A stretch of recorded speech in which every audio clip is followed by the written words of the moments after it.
Somebody raised the question, have you ever noticed that the very same people who are bad sometimes are the very same people who are good sometimes? Nakabantay ba mo nga ang mga tao nga maot usahay ug batasan, maurasang mga tawhana nga usahay nindot ug kinaiya? Ako mga igsuon, nakabantay gyud ko. Ang akong mga silingan, ang akong mga higala, ang akong mga igsuon, ug gani ang akong mga kaubang pari, usahay maayo, usahay dili. Usahay buutan, usahay dili. Di ba, Pader Ado? Ug gani nakabantay sab ko nga ako mismo usahay maayo, usahay dili. Ngano man ni? Ang tubag mao kini. Tungod kay sa matag usa kanato adunay trigo ug adunay sagbot. When it comes to human nature, no one of us is perfectly a saint or completely a sinner. We are a combination of both. Tinuod, matag tao gihimo sa hulagway ug kasamahan sa Dios. Nindot gyud ta kaayo nga binuhat. Apan ang tanang tao nasayod ta naapektuhan usab sa sala nga panulundon. Tungod niini, anaa sa matag usa kanato ang kapasidad sa pagbuhat og maayo ug sa pagbuhat og dautan. Si San Pablo mismo nagsaksi nining maong struggle nga masinati sa kada tawo. Ningon siya, "For I have the desire to do what is good, but I cannot carry it out. For I do not do the good I want to do, but the evil I do not want to do. Now, if I do what I do not want to do, it is no longer I who do it, but it is sin living inside me that does it." Romans 7 verses 19 to 20. Mga igsuon, kini ang kamatuoran nga gipadayag sa sambingay sa sagbot nga nanurok uban sa trigo diha sa atong ebanghelyo karong adlaw. Sa mga dinhi sa kalibutan adunay mga tawo nga maayo og dautan, diha sa kasing-kasing sa matag usa kanato aduna usay maayo og dautan. Nganong aduna may sagbot nga nanurok sa kalibutan ug sa kasing-kasing sa tao. Asa man kini gikan? Ang sambingay nagpasabot kanato nga si Kristo nagpugas lamang sa maayo nga binhi. Apan ang yawa nga adunay dakong kasina ug kasuko sa Dios, mao'y nagsabod og binhi sa mga daotang sagbot.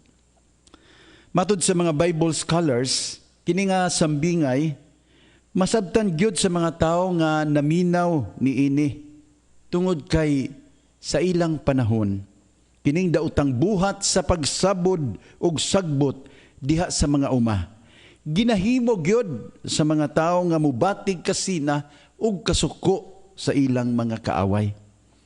Ang umahan sa ilang kontra, ilang saburan ug binhi sa sagbot aron nga madaot ang gitanom nga trigo. Ang sagbot nga gipasabot dinhi gitawag nila og bearded kernel. Usa kini kamatang sa sagbot nga moturok nga dili mahinungan kay sa ilang early stages susama kinig porma sa trigo. Unya sa panahon nga kuna ug mailhan na sila, ulahin na pud ang tanan tungod kay ang ilang mga gamot nagpilit na o nabubod uban sa mga gamot sa trigo. Mao man gani mga igsuon nga ang tag-iya sa uma diha sa sambingay nga ato nadungog, miingon nga tugutan na lang ang mga sagbot nga motubo uban sa trigo tungod kay kung imo silang ibton, dakog puruhan nga maapil pagkaibot ang mga maayong trigo. Unya na gyud sila mabulag sa panahon sa ting-ani.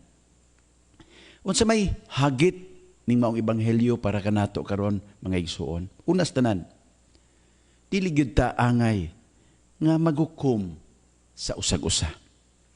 Ang matag binuhat adunay kaayo ug kadautan. Each one of us is a mixed bag. Sama ni San Pablo, nag-struggle kita niini diha sa sulod sa atong kasing-kasing, dili ba? Gusto ta mo pili sa maayo, sa unsay angayan, pero matintal gihapon ta sa pagbuhat ug dautan. Busa mga igsuon, angay lamang nga kita magpasensyahay sa usag-usa. Ang atong kaugalingong struggles, angay magdasig nato sa pagsabot sa mga struggles nga naa na sinati sa laing mga tao. Dugang paniana, sa mga ang sagbot dili dali mailhan uban sa trigo, dinhi sa kalibutan, dili sab nato dayon maklaro kung kinsa ang tinuod nga dautan o kinsa ang tinuod nga maayo. Sumala sa atong kasinatian, daghang higayon nga masayop kita sa paghukom. Adunay mga higayon nga ang atong gituohan nga maayo, sus, dautan man di ay. Ug ang atong gituohan nga dautan, sus, maayo man di ay. Pusa, dili yun taangay maghukom. Ang paghukom, mga igsuon, ato na lang ihatag ngadto sa Dios. Tungod kay siya lang ang nakakita sa tinuod ug siya lang ang nasayod sa tanan. Kini nga ebanghelyo, magdasig nato nga magpasyensya sa kaugalingon ug sa usag-usa. Si San Pablo nagtudlo nato nga wala kitay kanang katakos sa pagkuha sa mga sagbot nga naghasol kanato. Si Jesus lamang ang makahimo niini. So miingon si San Pablo, although I want to do good, evil is right there with me. For in my inner being, I delight in God's law, but I see another law at work in me, waging war against the law of my mind and making me a prisoner of the law of sin. What a wretched man I am. Who will rescue me from this body that is subject to death? Thanks be to God who delivers me through Jesus Christ our Lord. Romans 7 verses 22 to 25. So, si Jesus lamang mga igsuon ang makaluwas kanato nining maong struggle. So, atong iampo nga moabot na ang panahon nga limpyuhon na ni Jesus ang mga sagbot nga naa sa atong kaugalingon ug ang mga sagbot nga naa sa atong katilingban. Sa atong kaugalingon, maningkamot lang ta. Kutob sa atong mahimo nga ang mga sagbot dili makagamot ug maayo aron kita dili mahimong sakop sa yawa nga nagtinguha sa atong kalaglagan. Dihay usa ka teacher nagistorya sa mga batang estudyante nga diha sa kasing-kasing sa matag tao adunay duha ka lubo nga kanunay nagbugno. Ang usa niini lubo nga yawan-on og dautan. Kini ang tigpasiugda og kasamo, kalaog, panag-away, pagdinumtanay, kasina og pagdinautay. Ang laing lubo maayo og matarong.